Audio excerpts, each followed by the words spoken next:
അസ്സലാമു അലൈക്കും വറഹ്മത്തുള്ളാഹി. പ്രിയപ്പെട്ട സഹോദര സഹോദരിമാരെ, ഒരുപാട് പേര് ഈ വേനൽക്കാലത്ത് അനുഭവിച്ചു കൊണ്ടിരിക്കുന്ന ഒരു പ്രശ്നത്തിനുള്ള ആത്മീയമായ ഒരു വഴിയായിട്ടാണ് ഇന്ന് നിങ്ങൾക്ക് മുന്നിൽ പറയാൻ പോകുന്നത്. അല്ലാഹുവിൻ്റെ ഏറ്റവും വലിയ ഒരു അനുഗ്രഹമാണ് ജലം എന്നുള്ളത്. മനുഷ്യ ജന്തു ജീവജാലങ്ങൾക്ക് ഒഴിച്ചുകൂടാൻ കഴിയാത്ത ഒരു ഘടകമാണ് ജലം എന്നുള്ളത്. എന്നാൽ അല്ലാഹു തആല വെള്ളം കൊണ്ട് നമ്മളെ പരീക്ഷിക്കും. അല്ലാഹു തആല അതിൽ നിന്ന് നമ്മളെ കാക്കട്ടെ.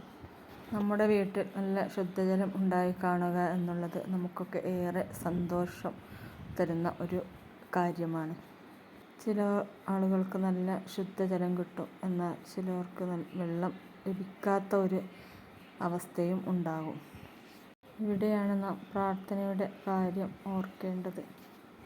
ഇവിടെയാണ് നാം ചെയ്യേണ്ടത്. വെള്ളത്തിന് വേണ്ടി നാം ഒരുങ്ങുമ്പോൾ ആത്മാർത്ഥമായി അല്ലാഹുവിനോട് പ്രാർത്ഥിക്കുക. ഇസ്തിഗ്ഫാർ ധാരാളമായി അധികരിപ്പിക്കുക.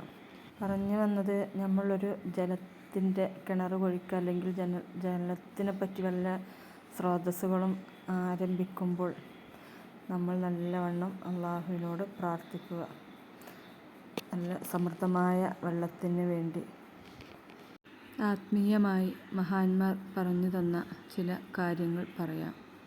വെള്ളത്തിന് വേണ്ടി നമ്മുടെ പറമ്പിൽ കിണറോ അല്ലെങ്കിൽ മറ്റെന്തെങ്കിലും സംഭവങ്ങളോ നിർമ്മിക്കുന്ന സമയത്ത് സ്വാദ് സൂറത്തിലെ 42-ാമത്തെ ആയത്ത് ഇവിടെ സ്ക്രീനിൽ കൊടുക്കുന്നുണ്ട്. ഒന്നില്ലെങ്കിൽ കുഴിക്കുന്നതിൻ്റെ മുമ്പോ അല്ലെങ്കിൽ കുഴിക്കുന്ന സമയത്തോ ഇത് ധാരാളമായി ഓതുക. എന്നിട്ട് ദുആ ചെയ്യുക.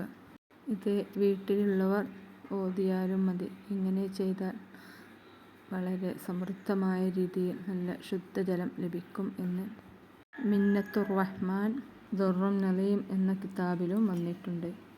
ദഹ്റബി തങ്ങളും പറഞ്ഞിട്ടുണ്ട്. അടുത്തതായി, ഇല്ല കിണറിലെ വെള്ളം വറ്റിപ്പോകാതിരിക്കാനും ജലം സമൃദ്ധമായി നിലനിൽക്കാനും ഇമാം നാഫി റളിയല്ലാഹു അൻഹു തങ്ങൾ ദുർറുൻ നളീം എന്ന കിതാബിൽ പറഞ്ഞിട്ടുണ്ട്.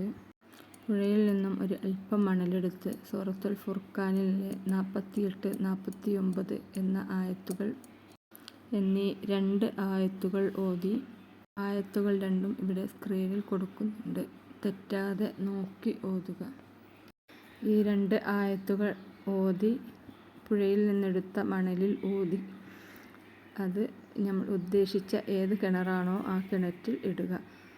ഇൻഷാ അല്ലാഹ് അതിസമൃദ്ധമായ രീതിയിൽ വെള്ളം ഉണ്ടാവുന്നതാണ്. മഹാനായ ഇമാം നാഫി തങ്ങൾ ദുർറുൻ നളീം എന്ന കിതാബിൽ പറഞ്ഞിട്ടുണ്ട്. അല്ലാഹു നമ്മുടെ എല്ലാ പ്രശ്നങ്ങൾക്കും പരിഹാരം നൽകുമാറാവട്ടെ. ആമീൻ.